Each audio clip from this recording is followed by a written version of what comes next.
Hi dears, welcome back to my channel. சிம்பிளான ஒரு chicken குழம்பு எப்படி பண்ணுறதுன்னு பார்க்கலாமா? ரொம்ப சிம்பிளாக சீக்கிரமாக செஞ்சு முடிச்சிடலாம்.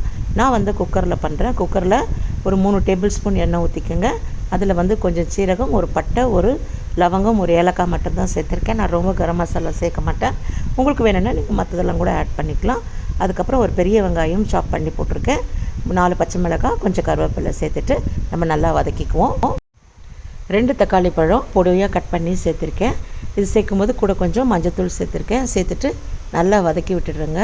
அதுக்கப்புறமா நம்ம தேவையான அளவுக்கு உப்பு சேர்த்துக்குவோம். அதுக்கப்புறம் குழம்பு மிளகாத்தூள் தான் நான் சேர்த்துருக்கேன்.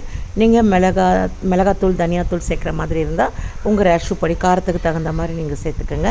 இப்போ நல்லா வதக்கிட்டு இப்போ நான் குழம்பு மிளகாத்தூள் 2 டேபிள் ஸ்பூன் சேர்த்துக்கிறேன். எனக்கு வந்து காரம் வந்து மேலே வந்து ஒரு 3/4 டேபிள் ஸ்பூன் வந்து மிளகு சேர்ப்பேன். அதனால 2 டேபிள் ஸ்பூன் குழம்பு தூள் சேர்த்துருக்கேன். இப்போ வந்து நம்ம சிக்கன் சேர்த்துக்குவோம். சிக்கனில் வந்து தண்ணி இருக்கும். அதனால் வந்து இதிலேருந்து ஒரு 5 மினிட்ஸ் நல்லா சிக்கனை அந்த தக்காளி, வெங்காயம், அந்த மசாலாவோடு சேர்த்து நல்லா வதக்கிக்குவோம். அப்போ தான் வந்து குழம்பு வந்து கொஞ்சம் டேஸ்ட் வந்து மசாலாலாம் சிக்கனில் இறங்கி ரொம்ப நல்லாயிருக்கும். 2 மீடியம் சைஸ் தக்காளியை நான் வந்து அரைச்சி இதில் சேர்த்துக்கிறேன். இந்த மாதிரி அரைச்சி சேர்க்கும்போது உங்களுக்கு குழம்பு நல்லா கெட்டியாகவும் வரும், குழம்பும் ரொம்ப டேஸ்ட்டாக இருக்கும். 5 மினிட்ஸ் வதக்கிட்டு இப்போ நம்ம பெப்பர் தூள் நான் ஒரு டேபிள் ஸ்பூன் சேர்த்துக்க போகிறேன். இந்த மாதிரி சேர்க்கும்போது குழம்பு இன்னும் கொஞ்சம் டேஸ்ட் எடுத்து கொடுக்கும்.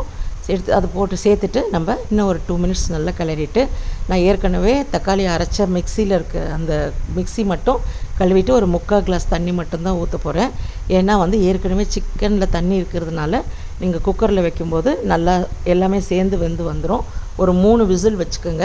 அதுக்கப்புறம் நல்ல ப்ரெஷர்லாம் போனோடனே இறக்கிட்டு பார்த்தீங்கன்னா குழம்பு சூப்பராக வந்திருக்கும். பாருங்கள், ப்ரெஷர்லாம் போயிடுச்சு. இப்போ நம்ம குக்கரை திறக்கலாம். சூப்பராக சிக்கன் குழம்பு ரெடி ஆகிடுச்சு. இப்போ மறுபடியும் ஸ்டவ்வில் வச்சுட்டு நல்லா கொதிக்க விடுங்க.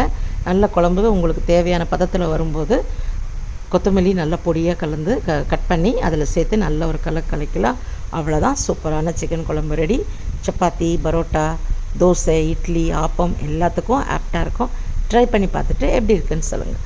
Take care dears, keep smiling, பாய்.